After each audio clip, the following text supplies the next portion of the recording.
여러분, 지금 혹시 내 삶은 왜 이렇게 힘들지? 라는 깊은 한숨을 내쉬고 계신가요? 매달 통장을 스쳐가는 돈, 고정적으로 나가는 월세와 관리비, 언제 아플지 모르는 불안감. 하지만 이 모든 걱정보다 더 끔찍한 건 나 홀로 버려진 기분일 겁니다. 대한민국이라는 거대한 사회 속에서 나는 아무런 보호도 받지 못하는 복지 사각지대에 놓여 있는 건 아닌지 막연한 불안감에 잠 못 이루셨을지도 모릅니다. 하지만 오늘 그 절망적인 생각에 마침표를 찍을 시간이 왔습니다. 2026년 대한민국 정부가 드디어 기초생활보장 제도의 핵심 구조를 전면 개편합니다. 단순한 개선 수준이 아닙니다. 이것은 마치 오랫동안 닫혔던 희망의 문이 활짝 열리는 것과 같습니다. 수급 대상의 문턱은 상상 이상으로 낮아지고 지급되는 급여는 여러분의 실질적인 생활에 도움이 되도록 현실에 맞게 대폭 인상될 것입니다. 더 이상 나는 안 될 거야라는 좌절은 없습니다. 정부는 이제 복지 사각지대라는 말을 역사 속으로 지우기 위해 모든 것을 바꾸려 합니다.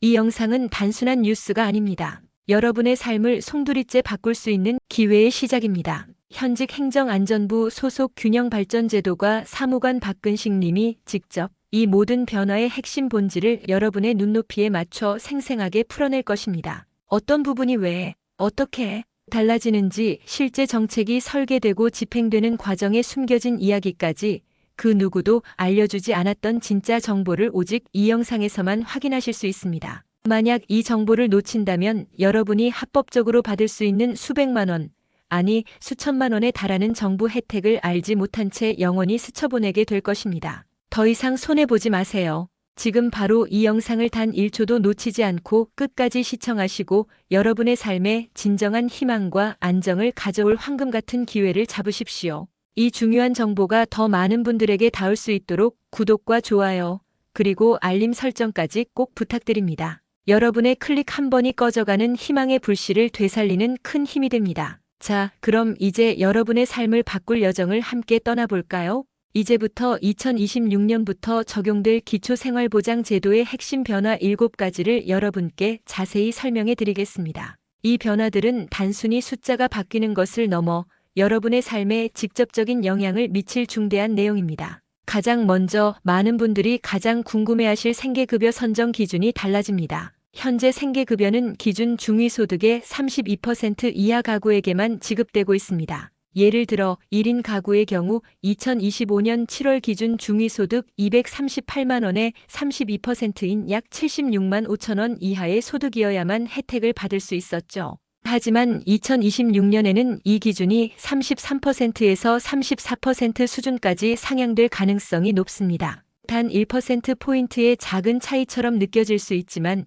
이 변화는 수급 자격이 열리는 수많은 분들에게는 생존과 직결되는 매우 큰 의미를 지닙니다. 특히 고령의 단독 가구, 그리고 불안정한 비정규직 근로자분들의 생계 안정에 크게 기여할 것으로 예상됩니다. 두 번째 변화는 바로 주거급여 기준의 확대입니다. 최근 몇 년간 가파르게 상승한 월세 시장의 현실을 반영하여 주거급여의 지원 기준이 대폭 늘어납니다. 현재 주거급여는 기준 중위소득의 47% 이하 가구에게만 적용되고 있었죠. 하지만 2026년에는 이 기준이 50%까지 확대될 계획입니다. 특히 수도권에 거주하시는 고령 1인 가구의 경우 임대료 대비 주거급여 비율이 60%를 넘는 경우가 많아 실질적인 주거 안정을 도모하기 어려웠습니다. 이번 3%포인트 상향은 자격 탈락의 경계선에 있던 많은 분들을 수급 가능 대상으로 전환시키는 중요한 전환점이 될 것입니다. 세 번째는 그동안 많은 오해와 불합리를 야기했던 차량 기준의 현실화입니다.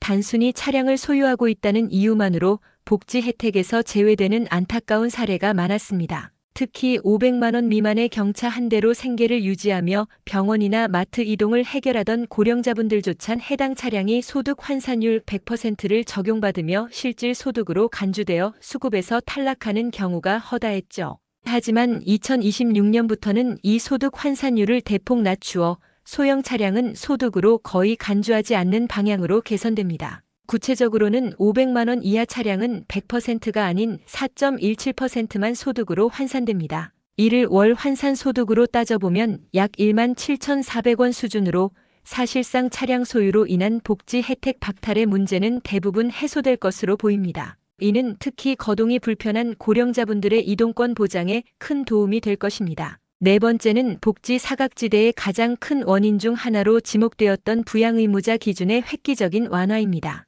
지금까지는 부모님이 수급을 신청하려 해도 자녀의 소득이나 재산이 일정 기준을 초과하면 수급이 제한되는 비현실적인 상황이 많았습니다. 그 기준은 연소득 1억 원, 재산 9억 원이었죠. 하지만 2026년부터는 이 기준이 각각 1억 3천만 원과 12억 원으로 대폭 상향 조정됩니다. 더 나아가 중증 장애인 수급자이거나 중증 장애인이 부양의무자 가구에 속한 경우에는 아예 부양의무자 기준 자체를 적용하지 않는 방식으로 변경됩니다. 이는 단순히 장애인 보호를 확대하는 것을 넘어 비현실적인 가족 부양 전제에서 벗어나 국가가 책임 있는 복지를 제공하려는 정책적 전환점이라고 할 수 있습니다. 다섯 번째는 주거 안정에 직접적인 영향을 미칠 주거급여의 임대료 현실화 및 관리비 지원입니다. 그동안 주거급여는 기준 임대료라는 이름으로 실제 시장 시세보다 훨씬 낮은 금액으로 책정되어 왔습니다. 수도권 기준으로 1인 가구는 월 23만 원, 2인 가구는 26만 3천 원 수준이었으니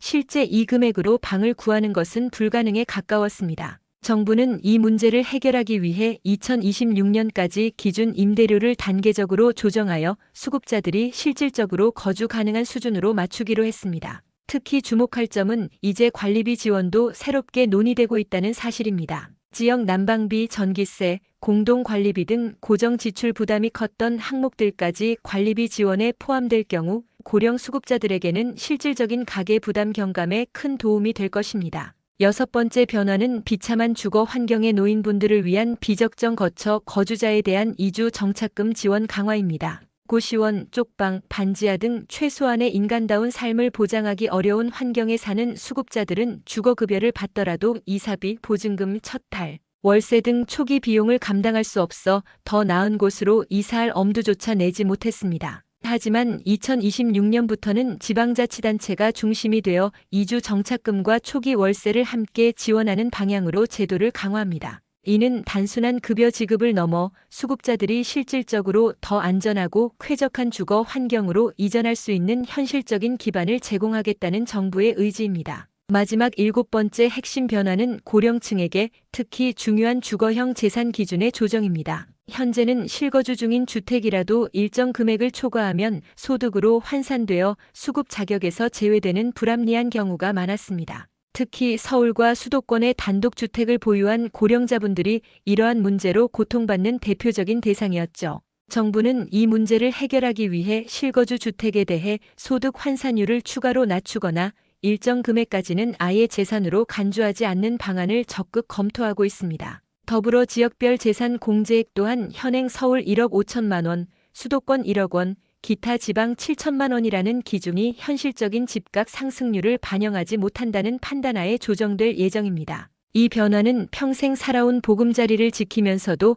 복지 혜택을 누릴 수 있도록 돕는 중요한 조치가 될 것입니다. 지금까지 2026년 기초생활수급자 정책의 7가지 핵심 변화를 말씀드렸습니다. 하지만 정부의 복지 정책 개편은 여기서 그치지 않습니다. 더 많은 분들이 쉽고 편리하게 복지 혜택을 받을 수 있도록 그리고 숨어있는 사각지대를 없애기 위한 전방위적인 시스템 혁신도 함께 진행됩니다. 가장 먼저 많은 분들이 답답해하셨던 수급 신청 절차가 획기적으로 단순화됩니다. 지금까지는 읍면동 주민센터에 직접 방문해 주민등록 등본, 소득 확인서, 가족관계 증명서 등 10여 종에 달하는 복잡한 서류를 제출해야 했고 특히 노년층에게는 큰 부담으로 작용했습니다. 하지만 2026년부터는 행정정보 공동 이용망이 확대 활용되어 이러한 필수 서류들을 행정기관이 자동으로 조회하게 됩니다. 신청인은 단순히 정보 활용에 동의만 하면 되므로 직접 서류를 준비할 필요가 없어지는 것이죠.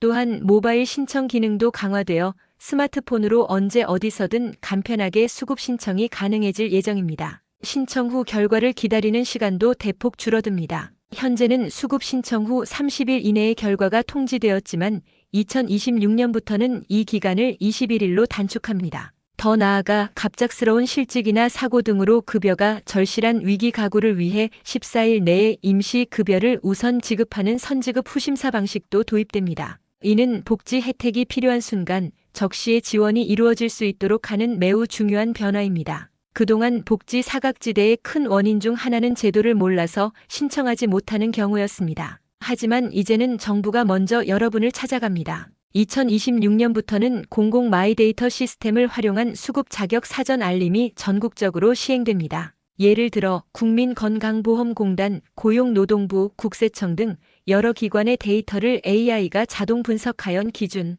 중위소득 이하이면서 실직 상태인 고령자 등 복지 지원이 필요할 것으로 예상되는 분들에게 자동으로 수급 신청 안내 메시지를 발송하는 방식입니다. 이는 대상자 본인이 제도를 몰라서 혜택을 놓치는 안타까운 일을 적극적으로 예방하기 위한 장치입니다. 수급 자격을 유지하는 과정에서 반복되던 실태 조사에 대한 부담도 크게 줄어듭니다. 현장에서 수급자분들이 가장 많이 어려움을 호소했던 부분 중 하나였죠. 매년 또는 상반기, 하반기 두 차례씩 소득 및 재산 변동 내역을 입증해야 했고 조사 결과에 따라 급여가 갑자기 중단되거나 환수되는 사례도 많았습니다. 하지만 2026년부터는 정기 재조사 면제 대상이 확대됩니다. 고령자 단독가구, 중증 장애인, 장기 무소득자 등 소득 및 재산 변동 가능성이 낮은 경우에는 자동 갱신을 원칙으로 하고 2년에서 3년에 한 번만 재조사하는 방식으로 조정됩니다. 이는 복지 수급을 지속 가능한 권리로 인식하고 수급자의 심리적,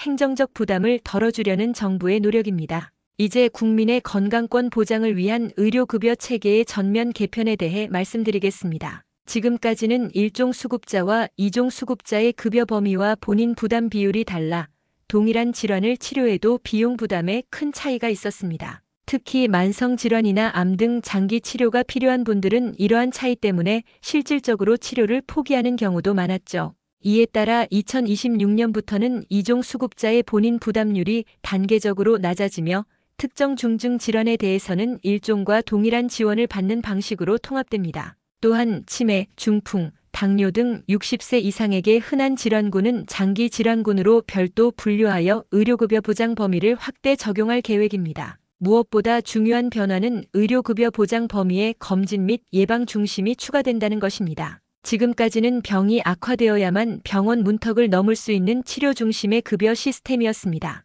하지만 2026년부터는 암 검진, 치매 조기 선별, 우울증 검사, 뇌혈관계 촬영 MRI 등 예방적 항목도 급여 범위에 포함됩니다. 의료급여 대상자는 연 1회 이상 국가 검진을 무상으로 받을 수 있도록 시스템이 개편됩니다. 이는 질병의 조기 발견을 통해 의료비 절감과 더 나아가 국민의 생존율 향상을 목표로 하는 매우 의미 있는 변화입니다. 의료급여 수급자의 병원 선택권도 확대됩니다. 현재는 병원 종류에 따라 본인 부담률이 다르기 때문에 중증 질환자조차 상급병원을 피하는 경우가 많았습니다. 2026년부터는 중증 희귀난치 질환 진단 시 3차 병원 이용에 따른 본인 부담금 경감이 자동으로 적용됩니다. 더불어 진료비 청구 절차도 간소화되어 수급자 본인이 먼저 병원에 진료비 전액을 내고 나중에 환급받던 불편함 없이 진료 시점에 즉시 감면 처리됩니다. 주거급여의 변동 사항도 자세히 살펴보겠습니다. 그동안 주거급여는 임차 가구에 집중되어 있었고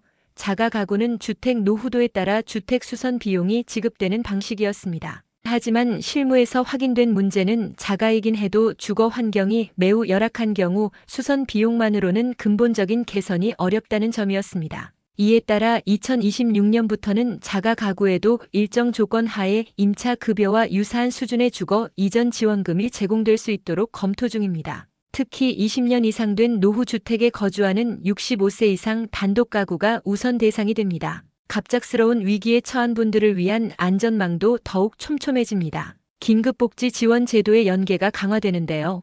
기존에는 생계비, 의료비, 주거비 등 위기 상황 시 별도 신청을 해야 했고 심사 기준도 까다로웠습니다. 하지만 2026년부터는 기초생활보장 수급 여부와 관계없이 건강보험료 체납, 실직, 질병 등 위기 사유가 자동으로 포착되면 복지부서에서 먼저 긴급 지원 안내를 시행합니다. 이후 간단한 확인만으로 즉시 지급이 가능해지는 방식으로 바뀝니다. 특히 의료비의 경우 1회 최대 500만 원까지 한도도 상향될 계획입니다. 수급자분들의 금융 접근성을 높이기 위한 지원도 강화됩니다. 지금까지는 수급자는 금융기관 이용이 어려웠고 예적금, 보험, 대출 모두에서 배제되는 경우가 많았습니다. 하지만 2026년부터는 복지형 금융 플랫폼이 시범 운영됩니다. 이는 수급자와 차상위 계층이 비상금, 보증금, 병원비 등을 저리 또는 무이자로 대출받을 수 있는 정책 금융 통로입니다. 복지부, 금융위원회, 서민금융진흥원이 협업하여 설계한 이 구조는 기존의 통장 잔액 100만 원만 넘어도 수급 중단이 우려되어 예금조차 꺼렸던 고령자들에게 최소한의 금융 자율성을 회복시켜주는 의미 있는 제도입니다. 이번 기초생활보장제도 개편의 또 다른 중요한 축은 바로 대상자별 맞춤형 지원을 강화하고 스스로 자립할 수 있는 기반을 튼튼히 다지는 것입니다. 먼저 고령층에 특화된 급여 체계로의 전환이 이루어집니다. 지금까지는 연령과 건강 상태를 가리지 않고 동일한 기준으로 수급 여부를 판단해 왔지만 향후에는 65세 이상 고령자에 대해서는 별도 평가 체계를 적용하는 방안이 본격 도입됩니다. 특히 생계급여 산정 시 고령자의 경우 근로능력 평가 항목이 일부 제외됩니다. 이는 현실적으로 노동시장 진입이 어려운 고령자에게까지 일반 근로 연계 기준을 적용했던 기존 구조의 문제점을 반영한 조치입니다. 결과적으로 소득 인정액 산정 시 노동 가능성 요소를 감산하거나 아예 배제하여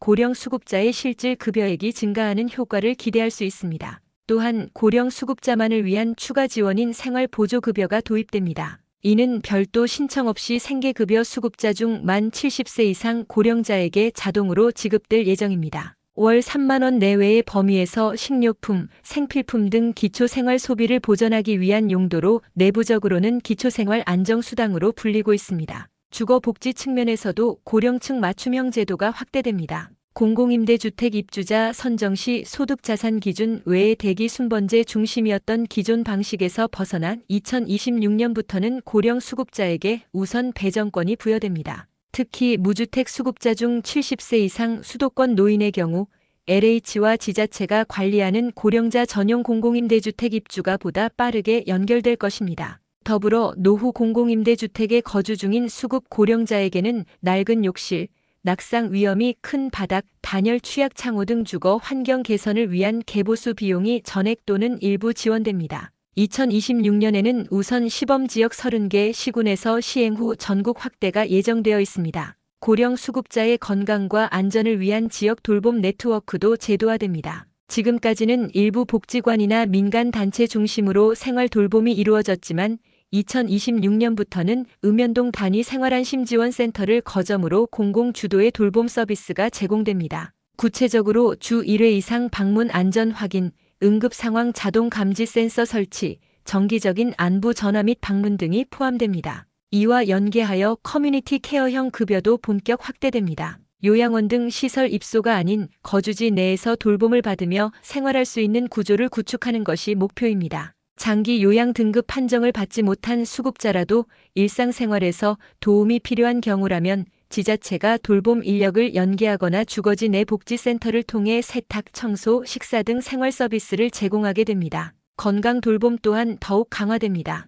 기존의 치료 중심 의료급여 외에 건강생활관리급여 항목이 신설됩니다. 이는 고혈압, 당뇨, 관절염 등 만성질환을 가진 고령 수급자를 위해 간호사 또는 건강관리사가 주기적으로 가정을 방문하여 식단, 복약, 운동을 지도하고 필요시 병원 연계까지 돕는 구조입니다. 건강보험공단과 복지부가 공동 주관하며 이미 전국 10개 지역에서 시범 사업이 진행 중입니다. 장기 요양 제도와의 연계도 강화됩니다.